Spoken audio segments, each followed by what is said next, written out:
ஆட்சி எப்படி இருக்குண்ணா? நல்லா இருக்கும். என்ன உங்களுக்கு ரொம்ப பிடிச்சது? சரி, இல்ல நான் கேக்குறேன், ஏன் நல்லா இருக்குன்னு நினைக்கிறீங்க? முன்னாடி இருந்த ஆட்சியோட நல்லா இருக்கா? முன்னாடி ஆச்சு நல்லா தான் இருக்கும். நல்லா தான் இருக்கு. ஏன் உங்களுக்கு புதிய ஆட்சி பிடிச்சிருக்குன்னு நினைக்கிறீங்களா? ஏதாவது ஒரு ரீசன் காரணம் இருக்கா? அவரோட ரசிகம் வேற, சரி, அது ஒண்ணு. என்ன சொல்றது, சரி, அதெல்லாம் எத்தனை வாங்குறாங்க.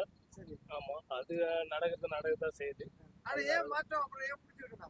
பிடிச்சிருக்கு, அதான் சொல்ல முடியல. ஆமா, ஏதாவது ஒரு வேண்டுகோள் தளபதி விஜய் கிட்ட வைக்கணும் என்ன சொல்லுவீங்கண்ணா?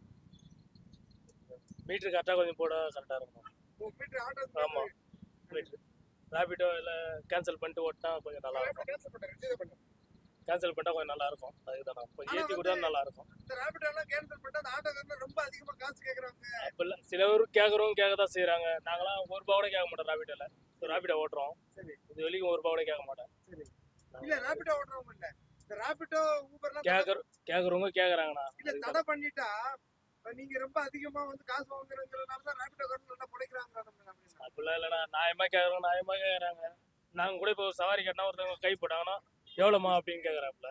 சரி, கொடுக்குறத கொடுங்கம்மான்னு இதுக்கு விட்டு வந்துடுறோம். வேற ஒன்றும் இல்லை. விஜய் ரேபிடோ தடை பண்ணிருக்காரு, நல்ல விஷயம். நல்ல விஷயம் தானே.